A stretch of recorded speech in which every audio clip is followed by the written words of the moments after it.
doutora Carolina Valverde Rocha foi convidada aqui do Rotary, do nosso clube de Rotary, que é o Rotary E-Club 4310, aqui do distrito 4621 de Rotary. Como nós somos um clube virtual, um E-Club, então nós temos muitas atividades que também são pela internet. E essa é mais uma delas. Participando do Outubro Rosa, né? Nós estamos falando hoje sobre prevenção e diagnóstico do câncer de mama através da doutora Carolina Valverde Rocha.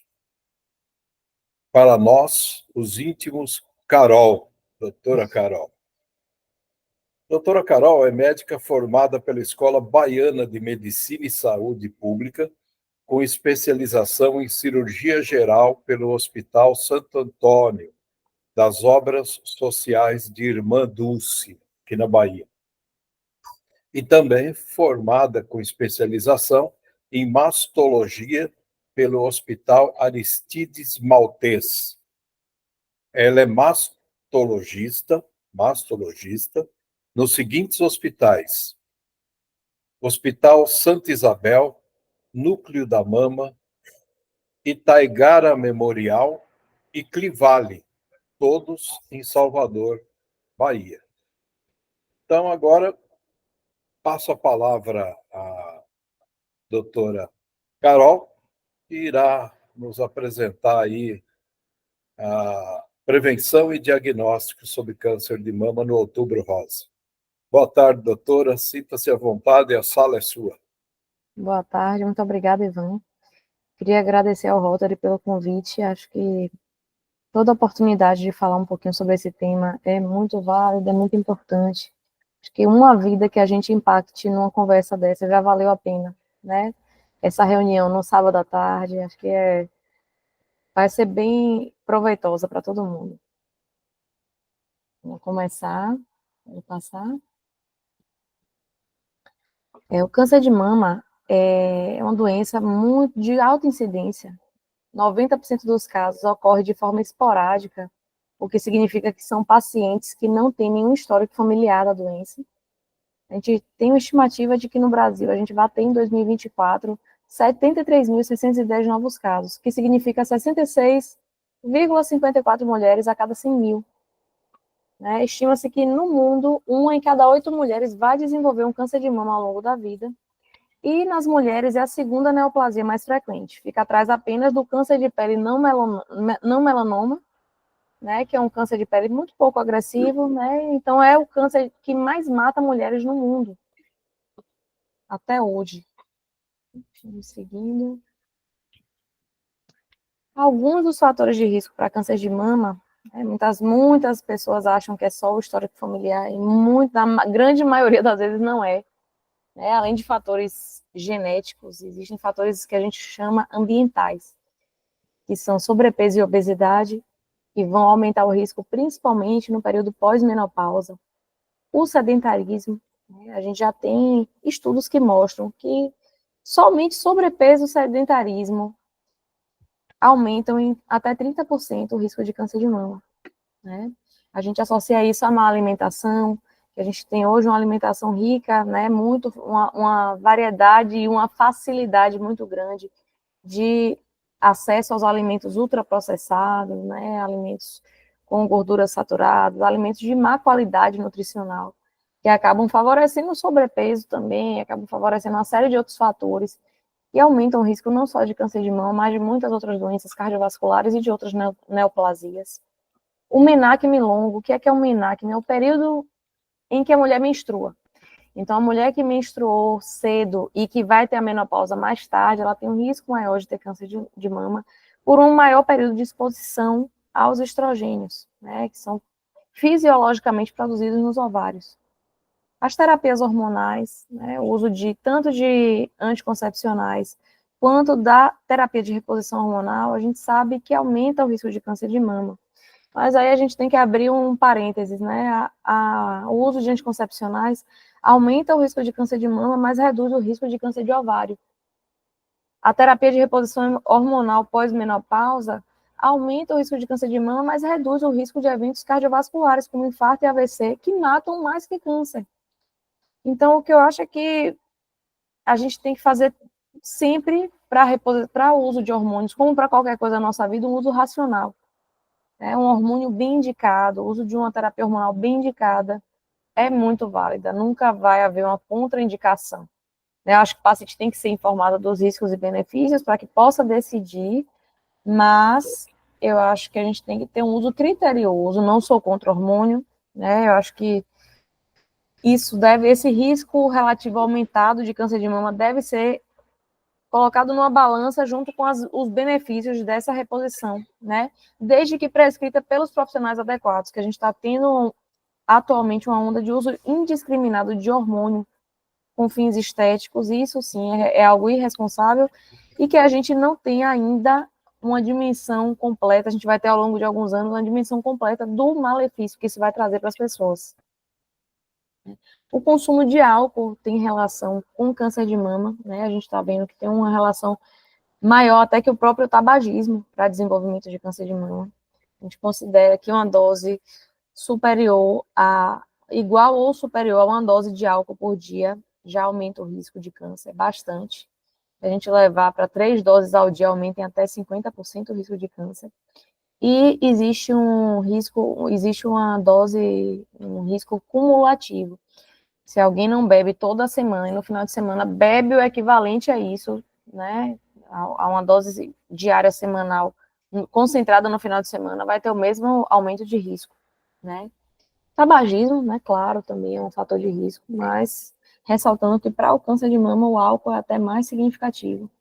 Tem também os fatores genéticos, claro, né, tanto a história familiar, né, o risco hereditário, quanto as mutações genéticas, né, que são outro capítulo, mutações como BRCA1 e 2, PALB2, alguns genes específicos que estão associados a um risco aumentado de câncer de mama, além de outros tipos de câncer.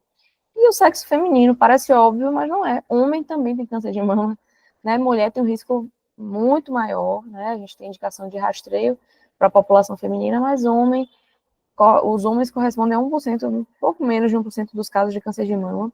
Não existe indicação de rastreio para o sexo masculino, mas qualquer alteração percebida na mama no homem deve ser com maior brevidade avaliada por um mastologista. Vamos passar? O rastreamento.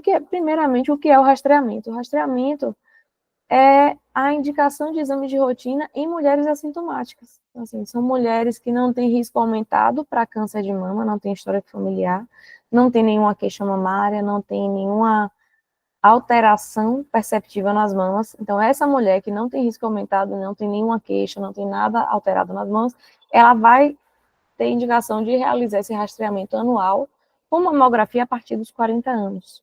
Né? Então, a gente tem uma taxa tão alta de câncer de mama na população que se justifica que se realize esse segmento, esse rastreio para todo mundo. Né? Até porque, como eu falei anteriormente, a grande maioria dos casos de câncer de mama vai ocorrer em mulheres que nunca tiveram casos na família. A gente associa quase sempre, né, posso dizer que sempre, a ultrassonografia de mamas e axilas, porque uma das indicações de ultrassonografia é para mamas densas. Uma mulher de 40 anos sempre vai ter áreas densas na mama. Eu nunca vi uma mulher de 40 anos até hoje com a mama completamente lipomatosa, como a gente vê às vezes numa mulher com mais de 80, por exemplo. Uma mama que... O que é uma mama densa, primeiramente? É uma mama com presença de tecido fibroglandular. Com o decorrer dos anos, com a avançada idade, a mama, ainda que a mulher não ganhe peso, ela vai sendo lipossubstituída. Esse tecido glandular vai sendo substituído por tecido gorduroso. Então, inclusive em mulheres idosas, com avançada idade, o risco de câncer de mama vai caindo. Então, assim, na grande maioria dos casos, a gente vai associar a ultrassonografia de mamas e axilas, né, nesse rastreio, porque para lesões nodulares pequenas, em mamas densas, às vezes a ultrassonografia vai ter uma sensibilidade maior de detecção do que a própria mamografia. Não é que a ultrassonografia seja melhor de forma alguma.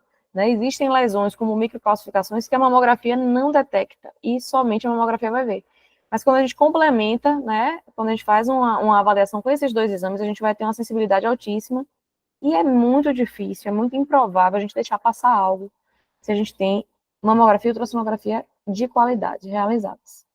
né? Para as pacientes que têm um risco familiar aumentado, pacientes que têm um familiar de primeiro grau com câncer de mama, né, na idade mais jovem, a gente inicia esse rastreio antes dos 40 anos. Né? A gente vai considerar a idade do familiar menos 10 anos. Por exemplo, você tem uma prima de primeiro grau, uma tia, uma avó, mãe, que teve câncer de mama aos 45 anos, eu devo começar o meu rastreio aos 35 anos, com mamografia e ultrassonografia. E até algumas, vou dizer, até algumas décadas atrás, a gente falava em terminar o segmento aos 76 anos. A gente tinha esse conceito de fim do segmento mamográfico numa época em que as pessoas viviam muito menos. Hoje a gente tem expectativa de vida muito maior, a gente tem uma população idosa com qualidade de vida e autonomia. Então a gente não recomenda encerrar o segmento em uma idade específica. Desde que a mulher esteja bem e não tenha nenhuma comorbidade grave, né, a gente indica que continue mantendo normalmente seu segmento anual. A gente considera que pode encerrar o acompanhamento para mulheres com expectativa de vida inferior a 7 anos. Seria uma mulher com uma sequela grave de AVC ou de uma doença cardiovascular, uma paciente que, caso detectasse alguma lesão na mama, não teria condições de tratar. Então, o raciocínio é mais ou menos esse. Você tem uma mulher de 86 anos, tirado 73 para 83, uma paciente de 86 anos, que está bem de saúde, né, que tem uma vida ativa, que tem autonomia e que teria condições de fazer um trabalho.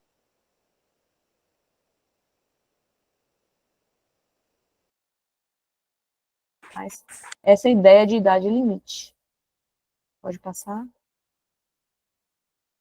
Alguns achados suspeitos, né, para câncer de mama, eu vou trazer aqui para vocês, mas lembrando que nas lesões iniciais, as lesões iniciais vão ser totalmente assintomáticas. Por isso que é importante fazer exame de rastreio.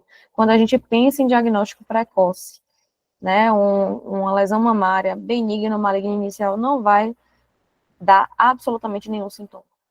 Dor, que é um sintoma que muitas vezes traz paciente ao consultório, é algo totalmente inespecífico e que em quase 100% dos casos não tem relação com lesões mamárias. Né? Então, se a gente está pensando em diagnóstico precoce, a gente não vai esperar perceber algo na mama para procurar uma avaliação médica. Né?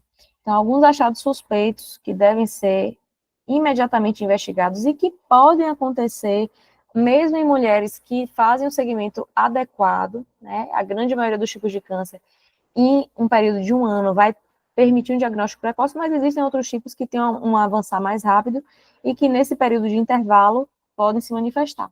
Alguns desses achados suspeitos são espessamento de pele, né, a pele, perceber a pele da mama mais espessada, mais grossa, uma hiperemia, que é uma vermelhidão na mama, retração, que é essa foto inferior do slide, que é como se fosse uma pele da mama repuxada para dentro, vamos dizer assim, né? Pode passar. Outros achados, como nódulos palpáveis em mamas e axilas, aqui acima a gente tem uma foto de um homem mastectomizado, né?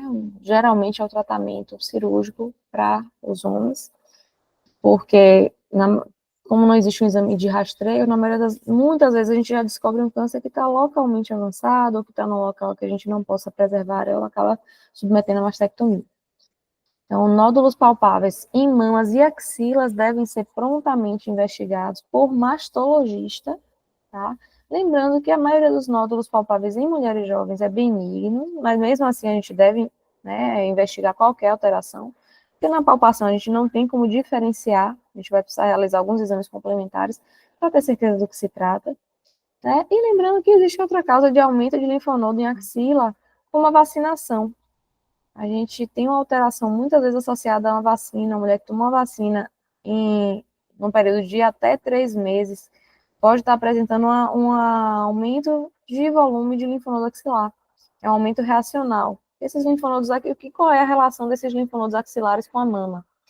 Primeiramente, linfonodos ou gânglios linfáticos fazem parte de nosso sistema linfático e de nosso sistema de defesa. Que todo mundo, ou quase todo mundo, numa faringite, por exemplo, uma infecção de garganta, já percebeu algum carocinho palpável no pescoço? É um linfonodo que aumentou em resposta a uma infecção, a uma inflamação. Ele está lá produzindo anticorpos, ele vai ter um aumento reacional de tamanho. Na axila ocorre o mesmo fenômeno. Então, ele vai ter aumento tanto por questões inflamatórias, quanto no câncer de mama ele vai aumentar, porque a principal via de disseminação de câncer de mama é linfática. Ela vai, o primeiro lugar que o câncer vai, quando sai da mama, é para os linfonodos axilares. Então, sempre que a gente faz uma ultrassonografia de mama, pensando em rastreio de câncer, a gente deve avaliar as axilas também. Tá? Vamos passar? Outro achado suspeito é a descarga papilar, que é a saída de líquido pela papila, né, sanguinolenta ou cristalina. O principal motivo de descarga papilar, que é essa saída de líquido pela papila, não é câncer, é ectasia ductal ou dilatação de ductos mamários, que é uma alteração anatômica, né? Os ductos são os canaizinhos que formam o tecido que compõem a mama, né? Os canaizinhos por onde sai o leite quando a mulher amamenta. Esses canais, se estiverem um pouco mais largos, mais dilatados que o habitual, tendem a acumular líquido. Então, a grande maioria das vezes, o que a gente vê é um líquido de coloração variada, né? Pode ser branco, amarelo, marrom, esverdeado, né? Geralmente sai por mais de um ducto ou dos dois lados, né? Mais de um ducto é como a gente está vendo aqui na foto, tem 2 pontinhos de saída de líquido.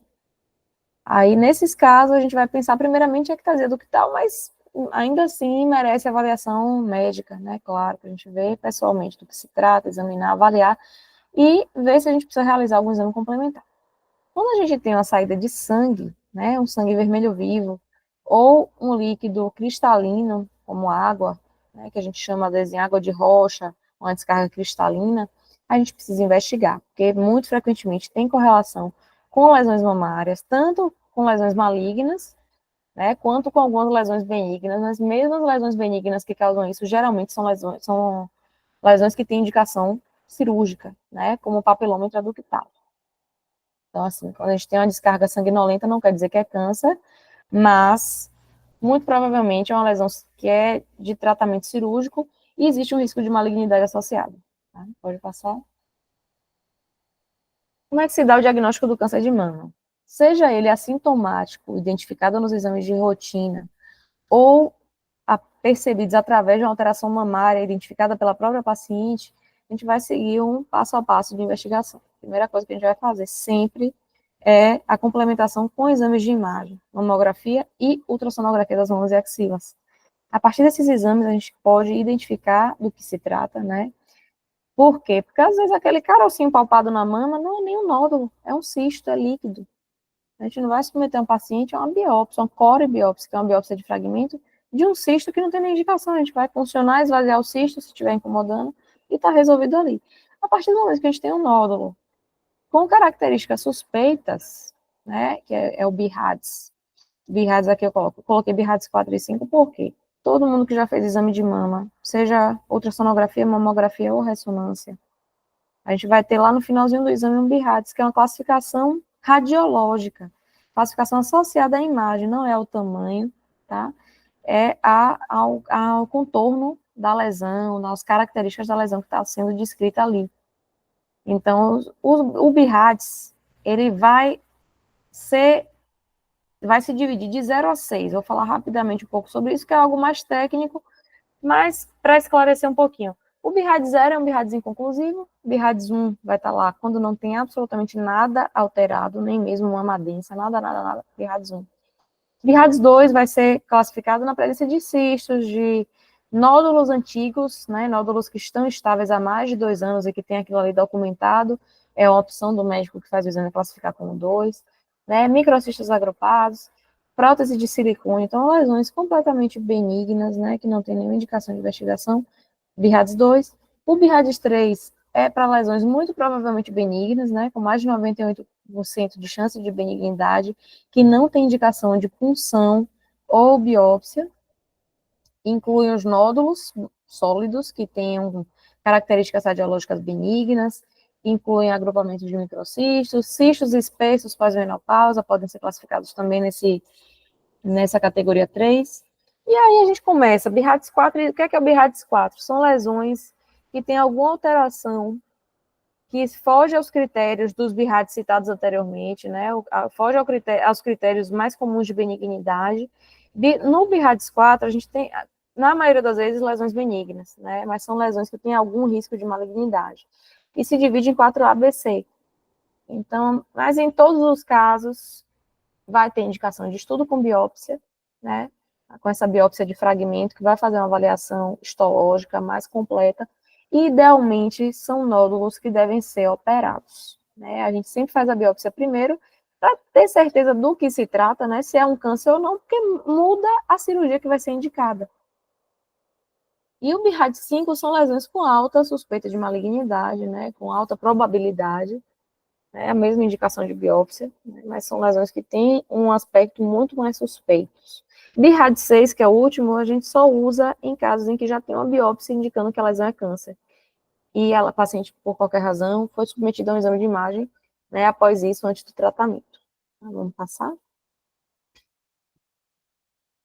Prevenção. A gente fala muito de mamografia, ultrassonografia. Mamografia, ultrassonografia e qualquer outro exame de imagem, não, a gente não está falando de prevenção, a gente está falando de diagnóstico precoce. A gente faz um rastreio adequado com exames de imagem, o que é que a gente quer? A gente quer diagnosticar precocemente para oferecer àquelas pacientes um tratamento muito melhor, menos agressivo, permitir que elas tenham uma taxa muito maior de cura de doença, né, se a gente descobre uma lesão no estágio inicial. Mas quando a gente fala em prevenção, a gente está falando de estilo de vida. A única coisa que pode mudar a prevenção, que pode mudar o risco, né, alterar o risco de forma preventiva, são as modificações de estilo de vida, com a prática regular de atividade física, que a gente fala em pelo menos 150 minutos semanais de exercício físico, principalmente os exercícios de carga, como musculação e pilates, né, que a gente vai ter. E além de prevenir câncer de mama, a gente está oferecendo uma série de outros benefícios, como redução de risco cardiovascular. As mulheres pós-menopausa, elas vão ter fisiologicamente uma perda de massa magra, perda de massa muscular, fisiológica da idade, perda de massa óssea, né, pode muitas vezes desencadear uma osteoporose, né, primeiramente uma osteopenia, depois pode evoluir para uma osteoporose, que aumenta o risco de fraturas, inclusive. Então, quando a gente inclui exercício de carga na rotina, como musculação ou pilates, por exemplo, a gente está oferecendo àquela paciente uma manutenção da massa magra, manutenção ou até otimização da massa muscular, manutenção da massa, da densidade óssea, né, reduzindo muito o risco de osteoporose. A gente reduz risco de demência, a gente preserva a autonomia, né, porque como a gente tem uma perda fisiológica de massa muscular, muitas vezes, mesmo que a mulher não tenha nenhuma comorbidade, com o passar dos anos, ela vai perdendo um pouco dessa autonomia, um pouco dessa, né, dessa capacidade de executar sozinha as tarefas diárias, de sair, de fazer um mercado, fazer uma feira, de fazer as próprias atividades domésticas sozinhas, né, mesmo que ela não tenha nenhuma doença associada. Então, essa inclusão da atividade física na rotina é algo que deveria ser realizada desde sempre, né? Não esperar esse período, não esperar ficar idoso, ou esperar o pós-menopausa, desde sempre. Tem muitos outros benefícios, e um deles é a redução de risco de câncer de mama. Uma alimentação balanceada, né, com alimentos ricos em fibras, verduras, frutas, carnes, né, com baixo percentual de gordura, redução da ingestão de alimentos ultraprocessados, né? Tudo, atividade física e alimentação e manutenção de peso, como eu falei lá no início, reduzem até 30% o risco de câncer de mama. É muito, a gente não tem nenhum medicamento que possa oferecer um benefício dessa magnitude, né? Redução da ingestão ou cessação de ingestão de bebidas alcoólicas, como eu falei anteriormente também. O uso criterioso de terapias hormonais, e eu bato na tecla, eu sempre coloco, né, em qualquer lugar que eu fale, uso criterioso, porque eu não sou contra o uso de hormônio. Eu acho que tem que ser usado com bom senso e prescrito em doses seguras pelos profissionais adequados. O fato de aumentar o risco relativo de câncer de mama, eu não acho que seja uma contraindicação ao uso, porque ele vai reduzir risco, no pós-menopausa, ele vai reduzir o risco de infarto, vai reduzir o risco de AVC, que são alterações que matam mais que câncer, vai melhorar muito a qualidade de vida de algumas mulheres pós-menopausa. A gente tem sintomas, em alguns casos, que são muito limitantes, como fogachos, como ressecamento vaginal, perda de libido, alterações no sono, são questões que mudam e afetam de forma muito significativa a qualidade de vida de algumas mulheres. E isso deve ser levado em conta também, né? Então, eu não sou contra o uso de hormônio, acho que não é nenhuma contraindicação o fato de aumentar o risco relativo de câncer de mama, porque não é um aumento que a gente considere impeditivo do uso. Pelo contrário, a gente deve sim informar a paciente, deve avaliar aquela paciente, o contexto dela, a saúde, as queixas e tudo, para indicar para aquelas que realmente vão se beneficiar, tá? E não fumar, né, que é aquela é algo meio que universal, mas que a gente tem que estar sempre batendo na tecla. A gente está vendo agora o cigarro eletrônico, né, crescendo de uma forma, para mim, injustificável, algo que surgiu agora, se alastrar de uma forma tão massiva e tão nociva, né? Cigarro a gente já sabe que é prejudicial, o cigarro eletrônico ele é até mais do que o cigarro convencional, e a gente está vendo se expandir de uma forma preocupante, principalmente na população jovem, trazendo uma série de riscos, não só respiratórios, né, mas riscos de neoplasia também. Seguir. E um pouquinho, trouxe essa mensagem que eu acho que se aplica a muita coisa em nossa vida, né? O que eu faço é uma gota no meio de um oceano, mas sem ela o oceano será menor, de Madre Teresa de Calcutá. Acho que uma conversa como essa que a gente está tendo, e que agora a gente vai enriquecer ainda mais na discussão, né, abrindo para as dúvidas, que a gente vai explorar um pouco do que foi falado. Acho que se uma pessoa aqui sair impactada, se tiver alguma mudança na vida, ou se levar para algum familiar algum benefício dessa conversa que a gente está tendo aqui, já valeu esse tempo que a gente está investindo nessa nossa reunião aqui, nesse sábado à tarde. Então, muito obrigada pela atenção de vocês. Aqui a gente está terminando somente a apresentação, mas está iniciando o que para mim é a parte mais rica, que é a discussão, abrir para dúvidas, para perguntas. Eu acho que não tem nenhuma pergunta que não seja importante, né? Então, acho que as perguntas mais simples, às vezes, são as mais importantes, né? Então, eu quero pedir que vocês exponham aqui, no aproveitar o chat, para expor as dúvidas, até questões que você achar que foge um pouquinho ao tema, pode perguntar também. Vamos aproveitar esse espaço para conversar um pouquinho. E muito obrigada pela atenção. Muito bom, doutora. Nós aqui agradecemos essas suas explanações. Não vou nem dizer que são muito importantes, porque é redundante, né? Tem que ser muito falado, muito aplicado e muito respeitado também, tudo que a senhora disse aí, né? Eu começaria com 3 perguntas. Eu sou o cara chato aqui do grupo, então eu tenho 3 dúvidas aí que eu acho que pode enriquecer um pouco mais a discussão, né? Claro, é óbvio que a doutora sabe do caso de Angelina Jolie, né? Retirada de mamas por um alto índice familiar, né, de câncer de mama. Me corrija se eu estiver errado. Perfeito. Gostaria que a senhora falasse um pouco desse procedimento, porque me pareceu assim, eu sou totalmente leigo, alguns acham que foi um exagero o que ela fez, né? Outros acham que é isso mesmo, que se havia uma grande chance, ela quis eliminar essa chance. O que a doutora tem a dizer a respeito disso? O caso de Angelina Jolie é um caso muito ilustrativo, muito educativo para o mundo, né? Eu acho que isso trouxe para a nossa realidade uma percepção desse risco familiar. Mas não é somente o risco familiar.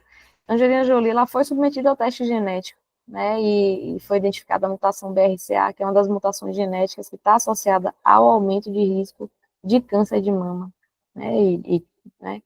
Então, o que ela foi submetida foi essa mastectomia bilateral profilática, a gente chama de cirurgia redutora de risco. Por que não é uma cirurgia que zera o risco?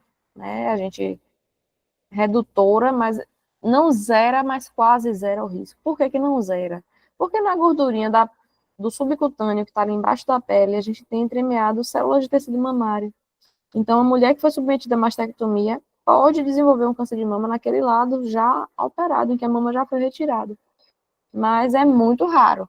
né? Isso é raro do raro, mas a gente tem que ter cuidado com as palavras que usa, para que uma paciente não se submeta a uma cirurgia tão drástica como essa, acreditando que vai zerar o risco, não zera, mas quase, né? É quase isso.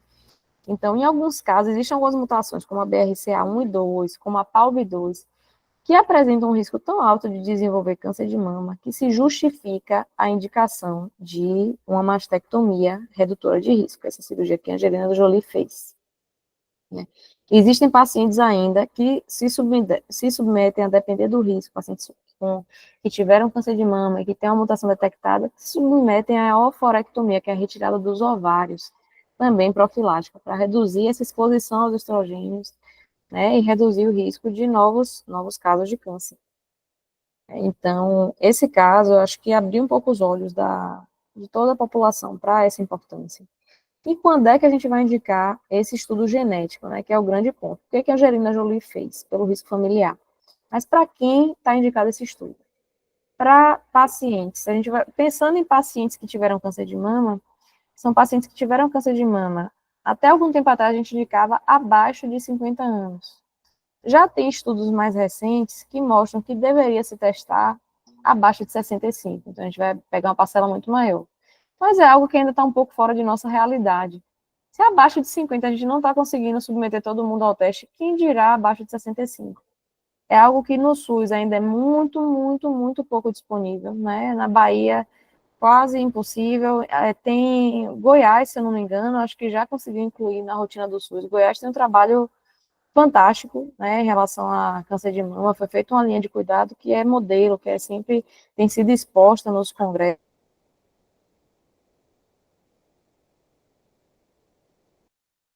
São Paulo, alguns serviços, como o Pérola Byton, que tem linhas de pesquisa, conseguem oferecer também pelo SUS aos pacientes esses testes. Aqui na Bahia, a gente tem teste disponível, geralmente, para a família de pacientes que já têm o gene mutado diagnosticado.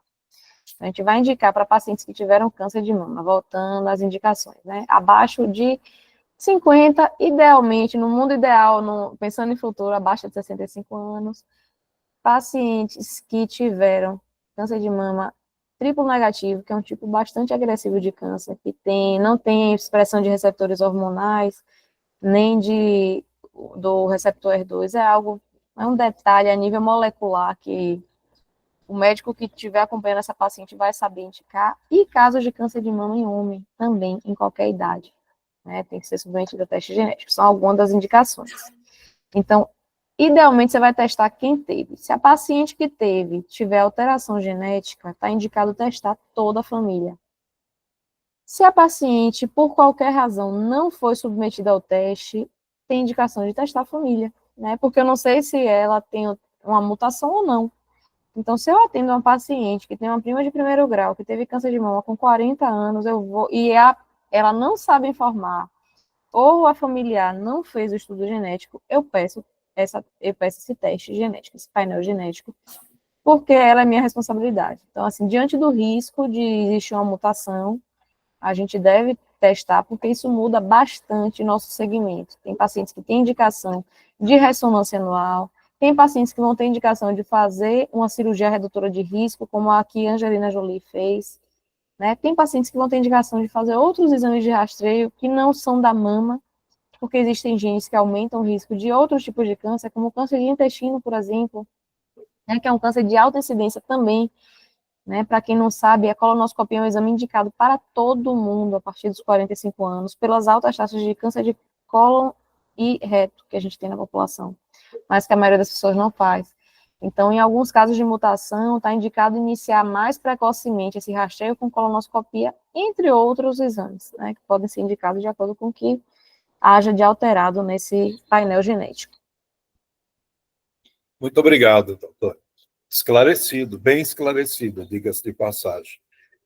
Eu vou dar 2 recadinhos aqui antes de fazer a segunda e a terceira pergunta, e não se preocupem aí quem tem alguma dúvida a ser feita, porque nós temos muito tempo ainda para que a doutora responda aos questionamentos. Nunes, faz um favor para mim, coloca aquela tela do Instagram, compartilha ela, para que as pessoas vejam aí qual é o Instagram da doutora, para o caso depois de quererem fazer perguntas que não forem feitas aqui, ou o pessoal que não conseguiu assistir a palestra, né? Deixa na tela aí essa tela do Instagram que tem o Instagram da doutora. Outro recado quem entrou aqui, que ainda não entrou no chat e não se cadastrou, se cadastre, por favor. Nós gostaríamos de saber os que estão presentes, né? Eu já vi que algumas pessoas já se manifestaram informando nome e cidade, né? E se for do Rotary, também qual é o clube, distrito, etc. Mas, por favor, os que estão aqui presentes, por favor, se não ainda entraram no chat, se identifiquem lá, tá? E o Nunes está informando que vai colocar no chat o Instagram da doutora Carol, tá bom? Então, vamos lá, eu vou para a segunda pergunta.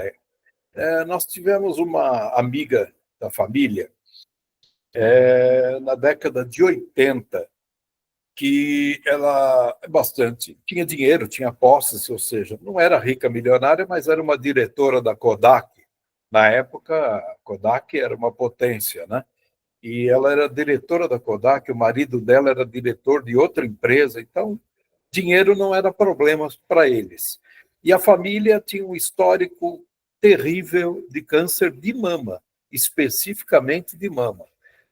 A irmã morreu, acho que a mãe morreu, enfim, foram 5 ou 6 casos, né?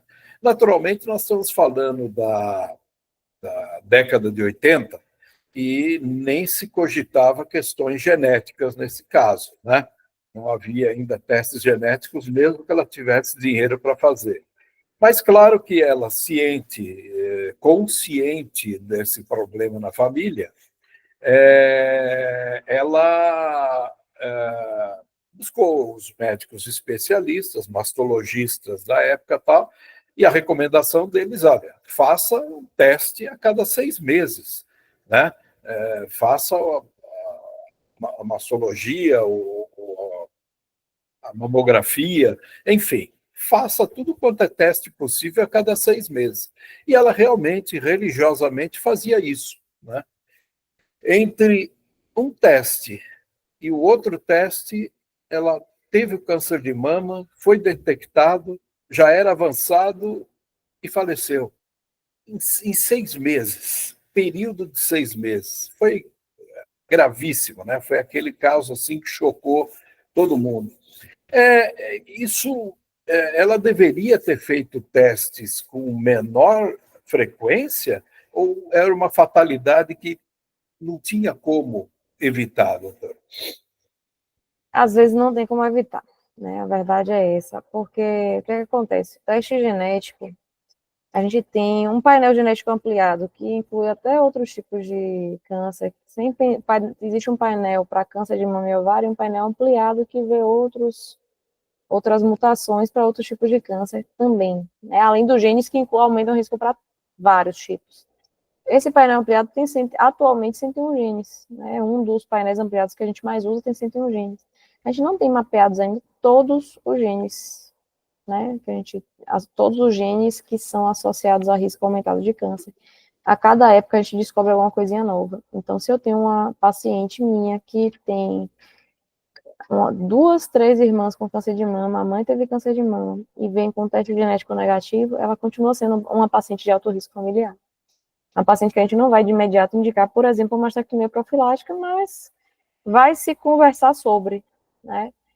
A gente pode conversar sobre isso. Porque, assim, quando a gente avalia uma paciente dessa, quando um oncogeneticista avalia uma paciente dessa, ele não olha para o resultado negativo do teste e diz, você está liberada. Ele diz, volte daqui a 1, 2 anos. Porque daqui a 1, 2 anos, se tiver algo novo, né, algum gene novo mapeado, ele vai incluir, né, nessa investigação. E muitas vezes esses casos de câncer de mama que têm relação com mutação genética são casos extremamente agressivos, né? São tumores de intervalo entre um exame e outro. Então, tem pacientes que estão com a rotina de exames em dia e vão aparecer com a lesão já em estágio avançado, né? 4, 5 meses depois de ter realizado o último exame. Então, o que é que acontece? Tem pacientes para as quais há indicação de fazer um rastreio mais específico. Como eu falei, paciente com gene mutado, muitas vezes tem indicação de ressonância anual, né? Por que que não indica ressonância para todo mundo, já que é melhor? Não é que a ressonância seja melhor, mas assim, ressonância é um exame que é muito sensível e pouco específico. Se a gente sai indicando para todo mundo, a gente vai começar a ver coisa onde não tem, né? Áreas de captação de contraste, vai começar a submeter um bocado de mulher a biópsia desnecessária, a segmentos com ressonância desnecessários, que vão gerar um estresse muito grande, né? A gente gera uma preocupação naquela mulher, na maioria das vezes desnecessária. Então, a ressonância é um exame que tem que ser usado de forma racional também, para não trazer mais prejuízo do que benefício. Só que não paciente dessa, que tem uma mama densa, que tem um alto risco familiar, a ressonância às vezes é um importante aliado, né, no segmento, porque é um exame contrastado, é um paciente que a gente às vezes tem uma mama extremamente densa, de difícil avaliação nos exames habituais, como mamografia e ultrassom, às vezes associar uma ressonância. E eu às vezes faço isso, né, não tem nenhum estudo que mostre isso, mas se eu pego um paciente com uma mama absurdamente densa, fora do habitual, até que na palpação me deixa a dúvida de alguma coisa, eu associo a uma ressonância. Então, assim, não existe uma receita de bolo, tem que individualizar. O teste genético não é soberano, o teste negativo não deve fechar nossos olhos para um risco aumentado, né? A gente faz, acho que o segmento com mastologista é mandatório para um paciente que tem um risco aumentado, né? No mundo ideal, seria indicado para todo mundo, né? Para todas as mulheres a partir dos 40, acompanhar com mastologista, mas não havendo essa possibilidade de fazer para todo mundo, para algumas pessoas, acho que é muito importante, como essas pacientes que têm risco aumentado, como sua amiga. Então, muito possivelmente, esse caso dela, talvez nos dias de hoje ela pudesse ter evitado, poderia, se ela tivesse feito um teste genético, se tivesse se tivesse sido indicada uma cirurgia redutora de risco, talvez se ela tivesse realizado, incluído no exame, né, uma ressonância magnética para esse caso específico dela, que tinha N casos na família, né, um paciente realmente de risco muito alto. Então, tem algumas coisas que poderiam, talvez, atualmente, ter mudado essa história de vida dela, mas mesmo nos dias de hoje, com todos os recursos que a gente tem, isso ainda acontece, infelizmente, porque tem casos que não tem como evitar, tem casos que realmente 4, 5 meses atrás não estava lá, a doença surgiu, né, se manifestou de uma forma muito rápida e evoluiu de forma muito rápida. E eu falo isso hoje, né, daqui a alguns anos eu acho que a gente vai ter recursos muito melhores para diagnóstico do que os que a gente tem hoje. Né, hoje já se estuda biópsia líquida, que é a biópsia é uma detecção de câncer antes de manifestação radiológica, né, isso já existe em caráter experimental.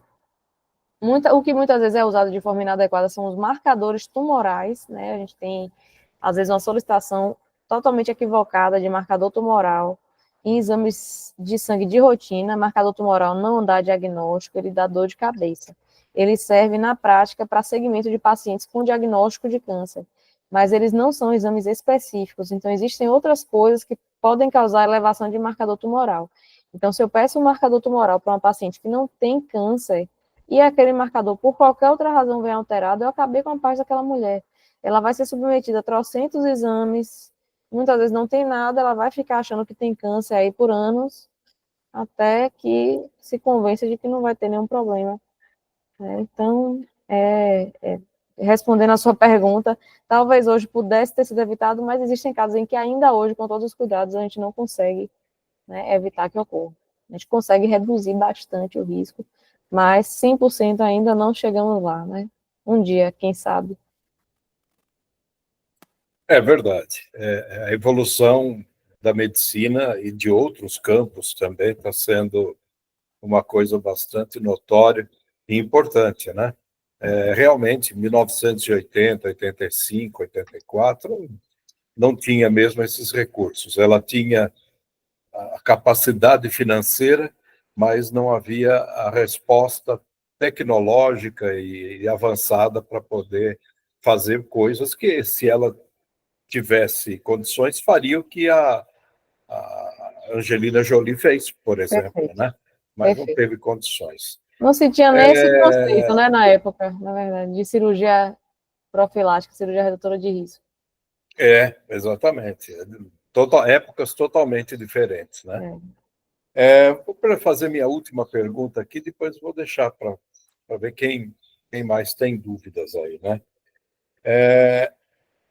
A questão da retirada da mama numa cirurgia, e desculpa os meus termos leigos, né? Mas eu não sou da área, ela pressupõe normalmente a colocação de uma prótese posteriormente a isso, né? A pergunta quem tem condições de fazer isso em hospital privado, faz em hospital privado e sem problema, vai colocar a prótese também no privado, pagando a mesma, né? E no setor público, como é que anda essa questão da colocação de prótese depois de uma retirada da mama?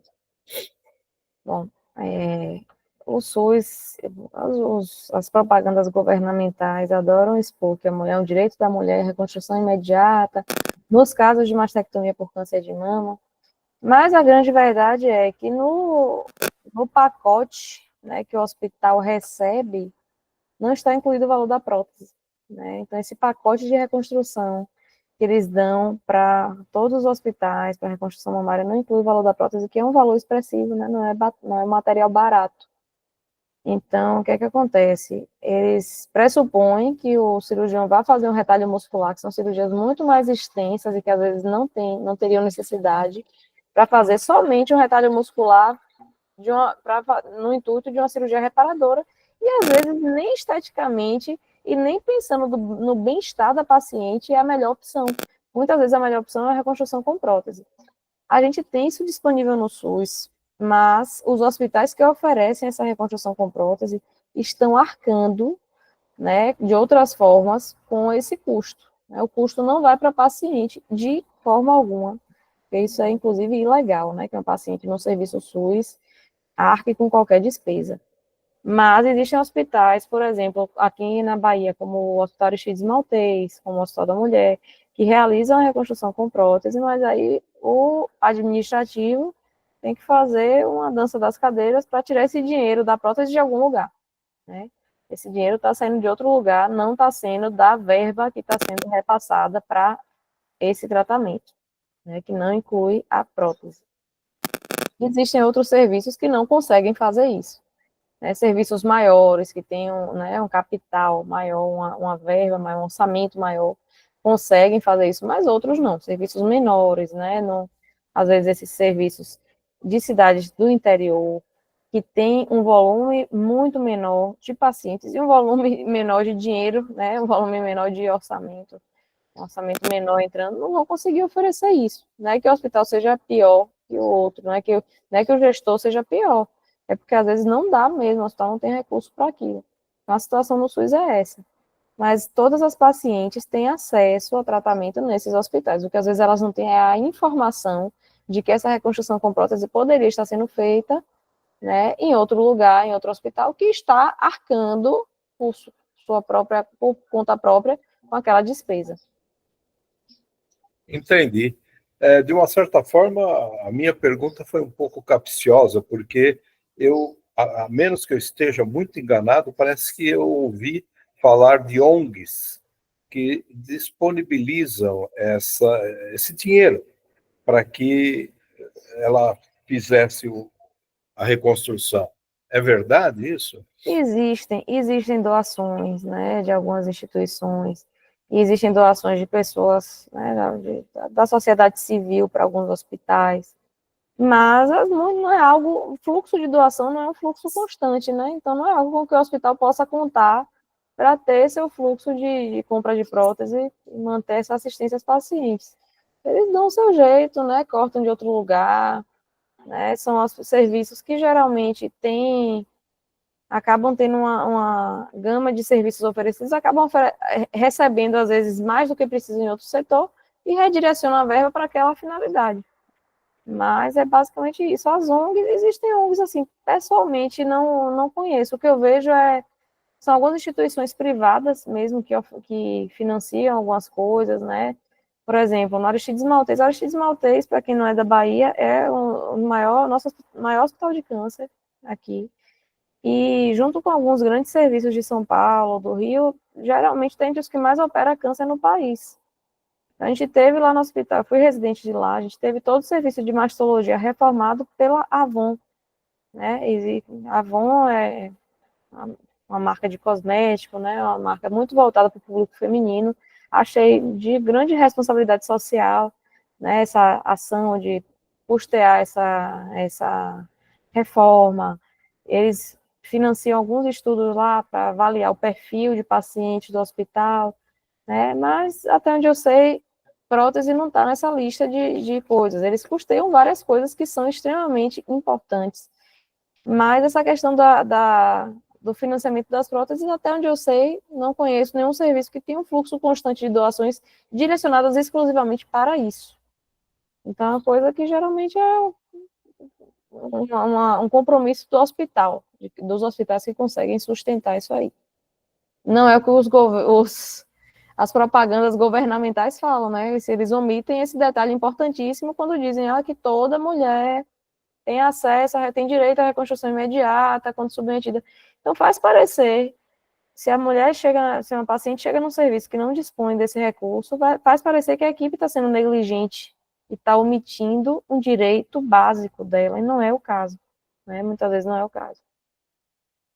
A doutora é testemunha disso, acho que, não vou falar diariamente, pode ser que não, mas acho que uma vez por semana pode ser que a senhora seja testemunha desse tipo de problema ocorrendo, né?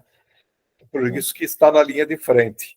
É uma situação bastante vexatória, né? Porque imagina, aquela mulher humilde, sem capacidade financeira, já teve a sua vida devastada por um câncer de mama, que se ela conseguiu fugir da morte em relação ao câncer em si, né?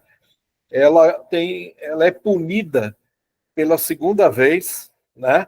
Quando a sua imagem, quando seu corpo, né, é deformado por uma questão simples de política pública, né? Porque ela não vai ter dinheiro, como a senhora disse, para fazer a compra da prótese, né? Então, veja, é realmente complicado, mas são coisas que competem a nós, as ONGs e tudo mais, verificar, acompanhar o que está acontecendo, né? Cobrar, Contando aí né? com Cobrar. a participação, né, dos experts nessa área, como a senhora e outros, para isso, né? Com certeza. O problema tem que ser exposto. O Nunes, enquanto a gente estava conversando aqui, ele está trabalhando, olha lá, palpa toda a obra. Ele já colocou ali um QR Code, que clicando no QR Code já vai para as redes sociais aí da doutora, né? Está aí. Tem também aqui no chat, já está aqui também. E agora eu abriria aí, agora que eu já perguntei um monte de coisa, né? Vamos ver se sobrou pergunta para o pessoal, porque eu roubei todas as perguntas que tinha aqui, né? Mas se alguém tem alguma dúvida aí a respeito do que foi falado aqui, por favor, se manifeste, que a hora é essa. Levante a mãozinha aí, acene aí com a mãozinha, dizendo que quer fazer pergunta, ou pode falar. Nunes, desbloqueie os microfones aí para quem quiser se manifestar, para a gente poder ver se há perguntas aí do pessoal. E é isso, estamos aqui à disposição aí para questionamentos. Há alguma dúvida aí que alguém queira perguntar para a doutora? A hora é essa, né? Depois vocês vão Débora ter e que pagar a Alair. consulta. Ivan, Débora e Alair levantaram a mão. Débora e Alair levantaram a mão aqui, para mim não apareceu. Interessante. Sim, primeiro Débora e na sequência imediata Alair. Por favor, Débora, então se manifeste, seu microfone está cortado? Não. Eu acho que o Tá microfone habilitado. deve estar Então, aberto. Débora, Tudo pode bem? falar. Boa tarde. Boa tarde, Débora. Boa tarde. Eu vou fazer primeiro um agradecimento à doutora, né, e à equipe dela, e a você, seu Ivan. Eu participei do coral e não saí do grupo. Então, eu vi essa oportunidade de falar um pouquinho do que eu estou passando. Então, lá no coral, a gente tem a Marisa, a gente tem a Ilza, e eu tive que me afastar porque o ano passado eu achei um nódulo muito pequenininho, mas que trouxe, né, essa nova realidade para minha vida. Esse nódulo, então, eu fiz a mamografia aqui em Indaiatuba mesmo, no AOC, deu BIRAD 5, na sequência o ultrassom, BIRADs 4C, fizemos a pulsão, daqui de Indaiatuba mandou para outra cidade para vir um laudo bem preciso, enquanto isso, a minha vaga saiu no ICESP em São Paulo. Eu tenho todo o suporte aqui da prefeitura quanto ao transporte, porque foi uma preocupação minha bastante grande em dispor dinheiro para estar indo para São Paulo, voltando, e eu fui muito bem assistida quanto a isso, estou sendo. Então, do ano passado para cá, eu fiz a serectomia, então foi a mama esquerda afetada, está aqui o meu lacinho rosa para simbolizar essa luta. Enquanto isso, eu fui sendo assistida pela ONG Mais Vida, aqui de Indaiatuba, e pela VOLAC. Nós estamos com uma campanha muito bonita lá no Polo Shopping, convido a todos para visitar. Somos 10 mulheres assistidas, nossa história, nossa foto, e a importância do autoexame. Como eu já tinha um histórico familiar, então o autoexame foi uma coisa muito importante, porque tudo no começo mais fácil de lidar. Ó, meu cabelinho tá nascendo, depois desse quadrante, né, ter sido retirado,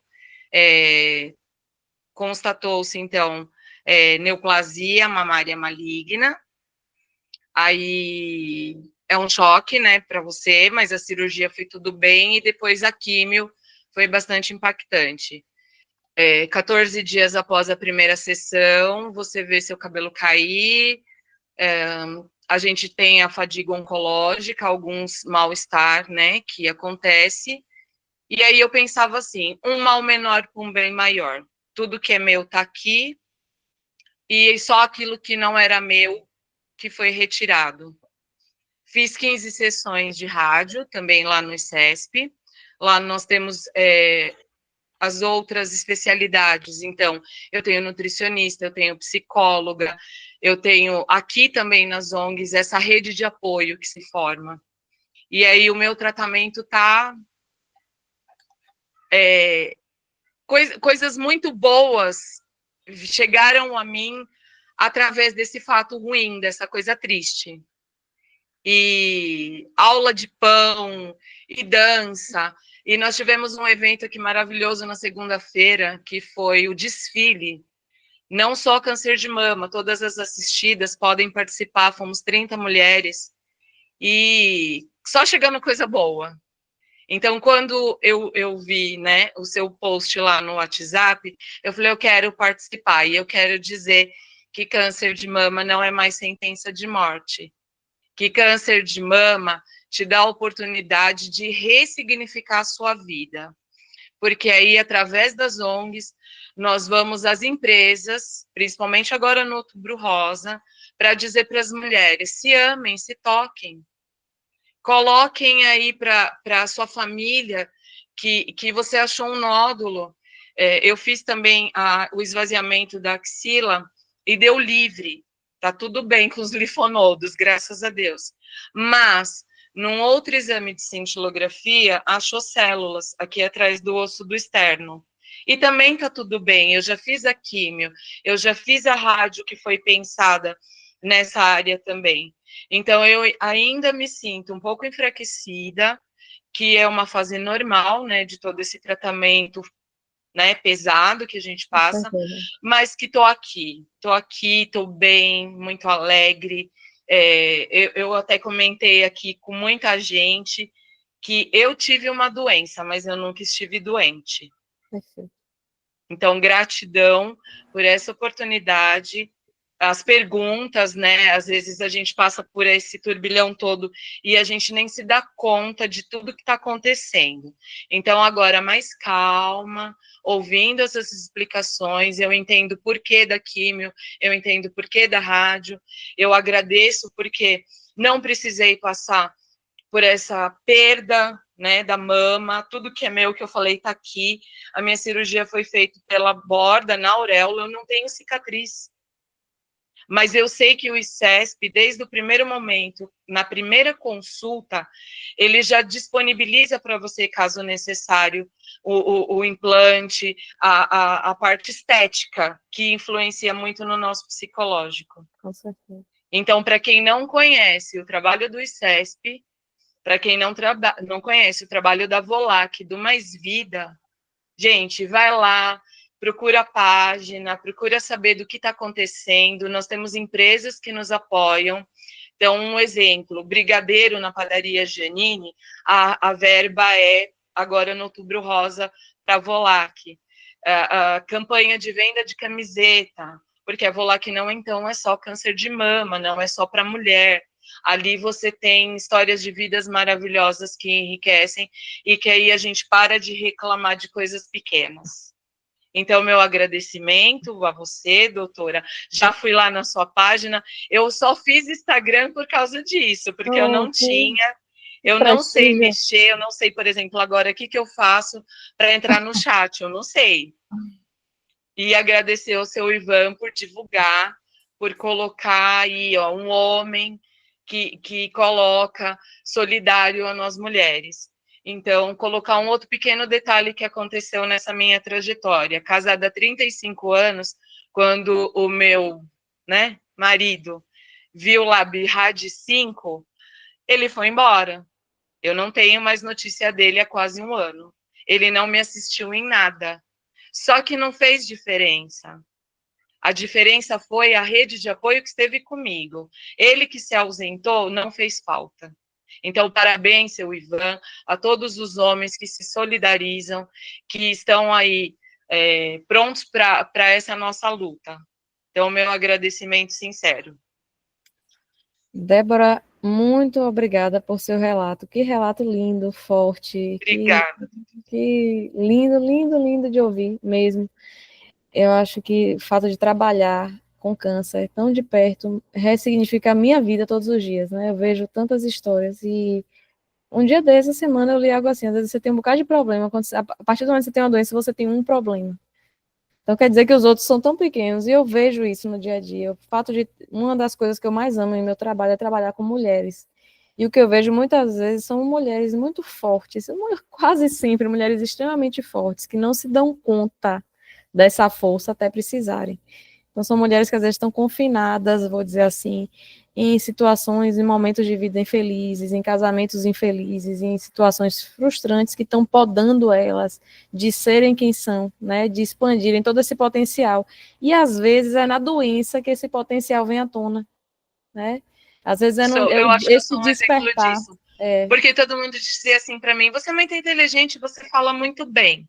Então, tá bom, vou usar a minha inteligência e vou usar toda essa articulação, porque eu digo que eu não calo a boca, para mostrar que a gente, achando tudo no começo, que a gente tem do exame, que o que aconteceu, por exemplo, com a minha tia, com a minha prima, não precisa acontecer comigo, né? Então, ser uma multiplicadora do que você está apresentando para a gente.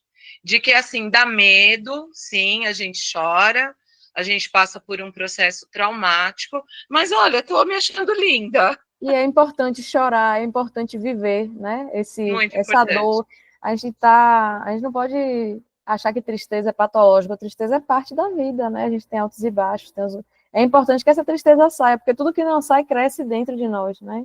A gente tem que voltar para fora. Não tem que crescer nada que seja ruim. Exato. Um outro detalhe que aconteceu nessa minha história, como eu tinha um provedor, eu não tive minha carteira assinada, eu fui procurar o INSS e foi negado para mim o benefício BCP Loas. Então, eu não sei se você tem algum conhecimento do que se aplica a um direito ou se esse direito realmente não existe. Aí eu fui até a prefeitura, falei com o assistente social da negativa do INSS de me dar um auxílio, porque não só pela cirurgia, mas pelo processo que eu passei. Teve dias de eu não conseguir abrir os olhos, de eu não ter força para pegar um copo d'água, de eu não conseguir comer, de enjoo,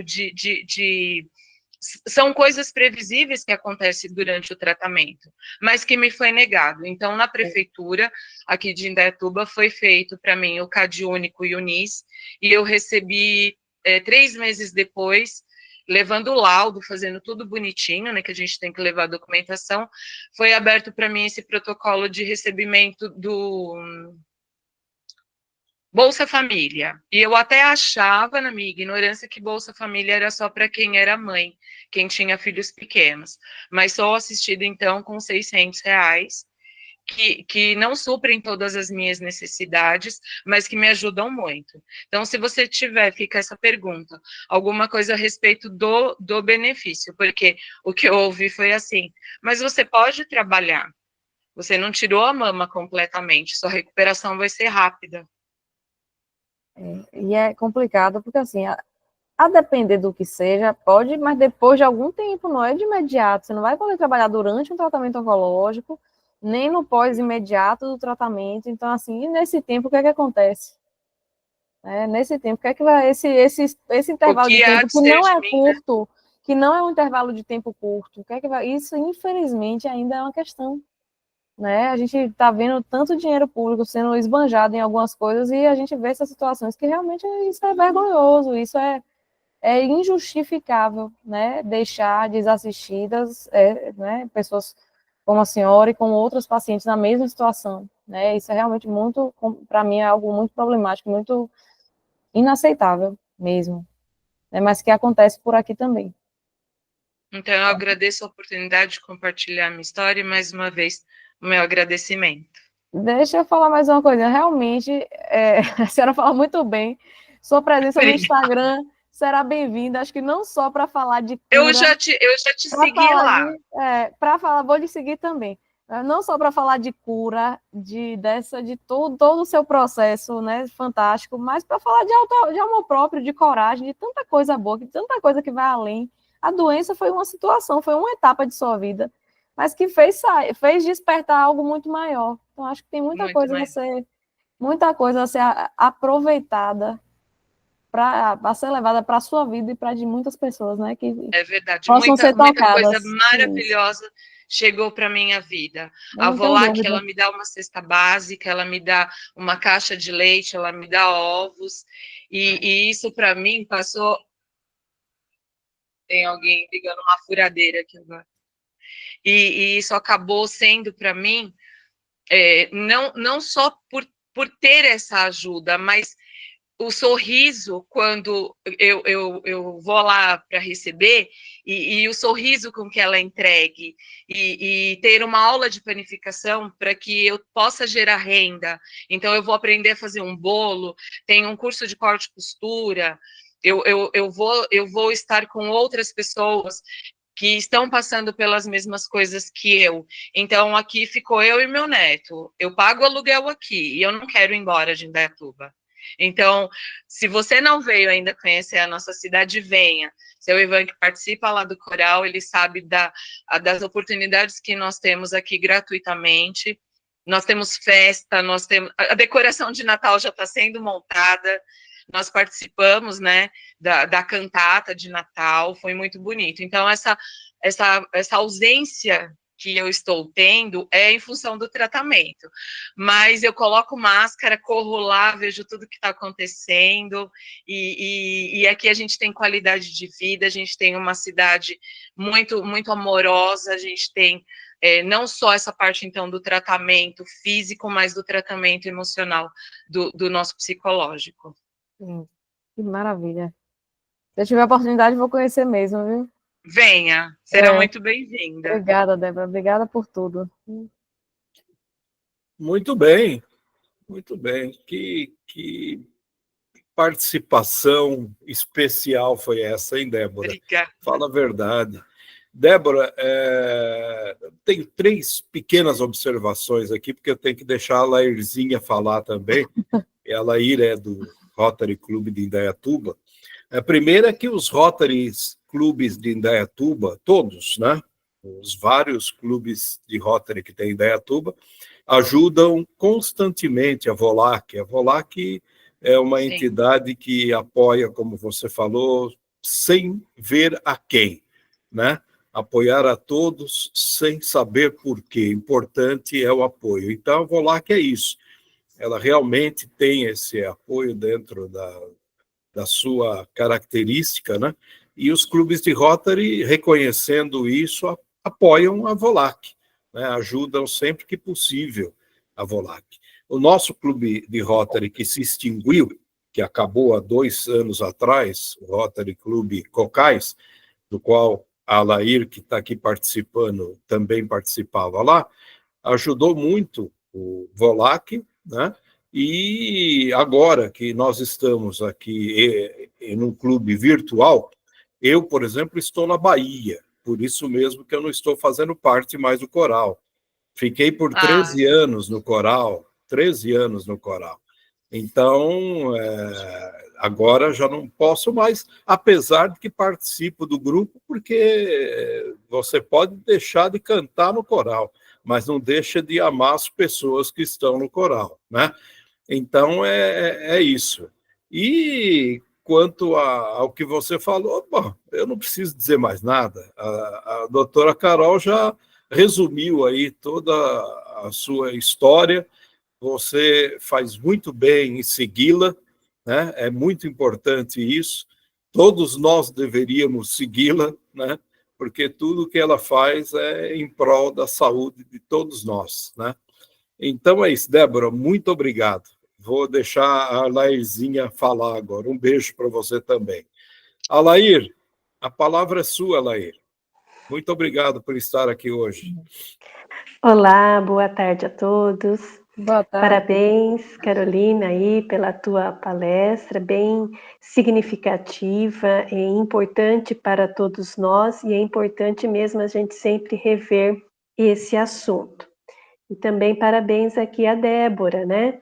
Moramos aqui no mesmo município, mas ainda não a conheço, né, Débora? Mas não faltará oportunidade para a gente se encontrar por aí.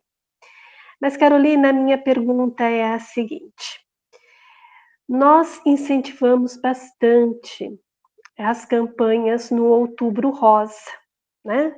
Trabalhamos com a questão da motivação, das pessoas fazerem o autoexame, de buscar um auxílio médico. Trabalhamos muito isso no Outubro Rosa, nessa campanha nacional.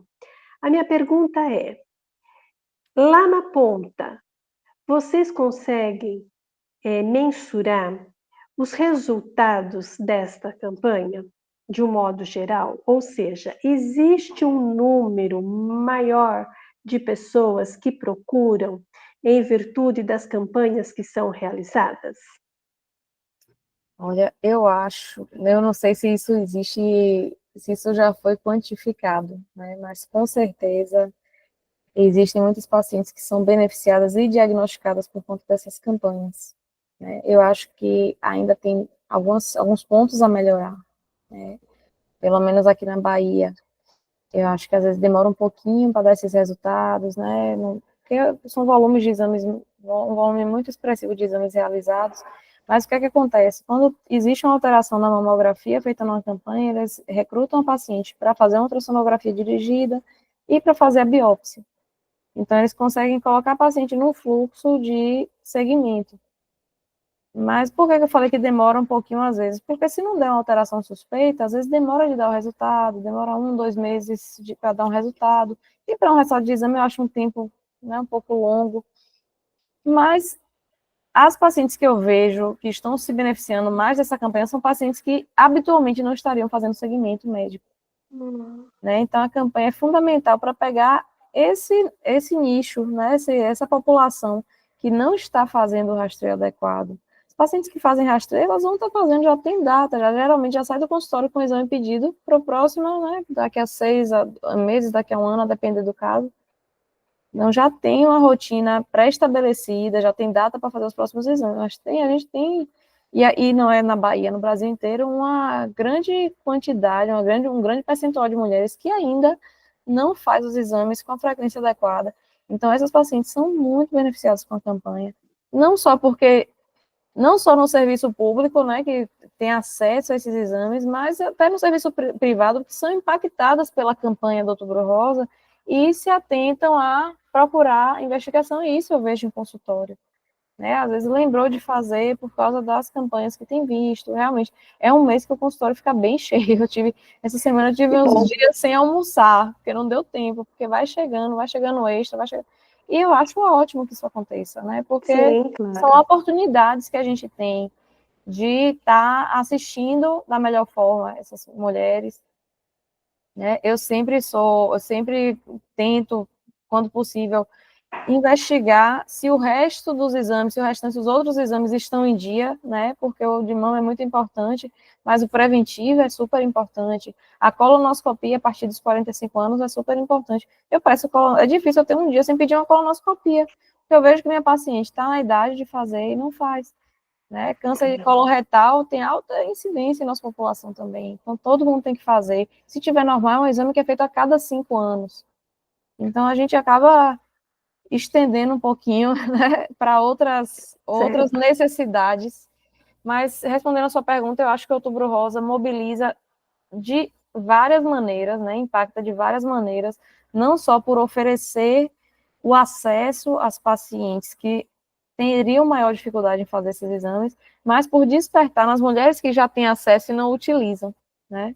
Certo. A gente tem que intensificar cada vez mais, né? Principalmente naquela população menos assistida, né? Exato. Com certeza. Muito obrigada, parabéns. Obrigada, eu que agradeço. Obrigada também por tudo. A discussão foi assim, muito melhor do que... A reunião acabou saindo muito melhor do que o previsto, porque a gente teve um depoimento lindíssimo, né? A gente teve as perguntas muito, acho que todas muito pertinentes, muito enriquecedoras, muito realmente eu adoro falar desse tema, então eu sou suspeita para falar. Então, é uma conversa que sempre rende bastante e a gente acaba expandindo para outros benefícios, né, além da mama. Muito bom, muito bem, doutora. Muito obrigado, Lairzinha. Parabéns para você também. Dá um beijão no Lely aí. Sim, Né? será Estejam todos dado. bem por aí. Então, doutora, vamos ver se tem mais alguém aqui com a mão levantada. Agora eu descobri como é que vê a mão levantada aqui, mas ninguém levantou a mão mais. Mas alguém quer fazer alguma outra pergunta? Vamos aproveitar agora aí, porque assim vocês não precisam pagar a consulta de R$5.000 por consulta. Pobre. Aí vocês podem fazer de graça aqui. Vamos lá, tem mais dúvidas ou estão todos satisfeitos? Muito bem, vamos lá. Alguns recadinhos, né? Eu acredito que agora todos devam ter colocado seus nomes no chat, né? E aí o que nós vamos fazer é disponibilizar depois para todos os... Porque olha só a situação, né? Eu fiz convite para grupos e para pessoas individuais, né? Então, de alguns grupos apareceram pessoas aqui e algumas pessoas, mas o total, pela cabeça minha, o total de pessoas que eu convidei, englobando grupos e pessoas individuais, passou de 100. Passou de 100 pessoas. E nós tivemos aqui um pico de 9 pessoas na nossa palestra. É claro que isso é normal, eu sempre considero uns 10%, porque é o que o pessoal tem paciência hoje para poder ver, né? O imediatismo das redes sociais nos levou a isso, a essa situação. Mesmo sendo algo importante, mesmo sendo algo significativo, às vezes a pessoa não participa, né? Mas eu sou um cara insistente, eu sou um cara chato, minha neta diz isso todo dia, eu estou acreditando já nela. Eu vou mandar o link, o Nunes, aliás, né, que é o nosso grande TI aqui do clube, ele vai mandar tanto o link do vídeo completo da gravação, que está sendo feito até agora, como também da apresentação.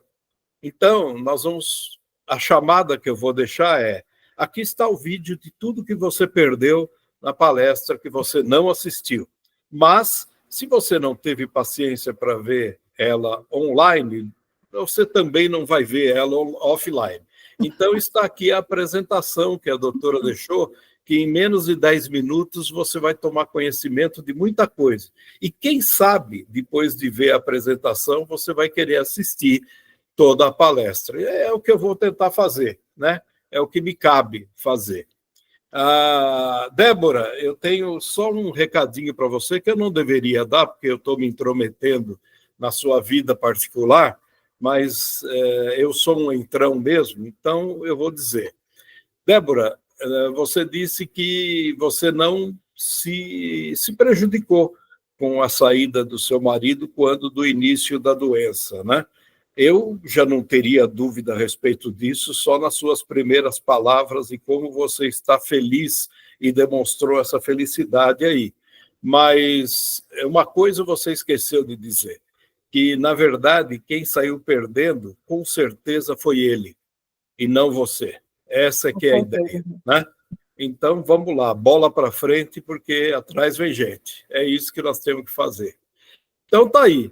Eu acho que o que eu tenho que fazer agora é agradecer. Nós vamos enviar um certificado para a Carolzinha, né? Vai receber o certificado aí no seu WhatsApp. Você vai receber um brindezinho também. Nós não temos dinheiro para brindes de carro automático, né, nem importado, mas você vai receber um brindezinho do nosso clube que vai ser de coração, tá certo? Esse você vai receber pelo correio, porque ele é físico, ele não é virtual, tá bom? A todos que participaram aqui, ao Nunes que nos apoiou, o pessoal do clube que participou, o pessoal de outros clubes que participaram, o pessoal do coral que esteve aqui, pessoal que não era do coral, enfim, a todos vocês eu agradeço muito, e principalmente a doutora Carol, que essa semana eu usei e abusei dela muito, pressionei ao máximo, deixei ela sem comer, sem dormir, fazendo as coisas dentro do ônibus. Bom, eu não vou contar o resto, porque ela já sabe, né? Então, tá aí. Muito obrigado, Carolzinha, por ter participado aqui. E estaremos sempre à disposição sua. A palavra final é sua, por favor. Muito obrigada. Quero agradecer também, agradecer a essas 9 preciosas participações. Acho que o melhor público, às vezes, às vezes não tem número expressivo, mas é em qualidade, né? O que a gente tem aqui. Mesmo quem não fez pergunta, eu sei que está aqui até o final, né? Ouvindo, no sábado à tarde, dando toda a sua atenção a isso. Eu sei que vai aplicar isso na própria vida e na de pessoas que amam. Então, aqui não tem... O número é um mero detalhe. Acho que quem devia estar aqui está, né? Agradeço as presenças, a atenção, né? O carinho também, as perguntas, o depoimento lindo de Débora, né? Que acho que foi maravilhoso, superou minha apresentação, né? E obrigada mesmo pela oportunidade. Obrigado a todos. Até mais, um bom final de semana, um bom final de sábado e até a próxima.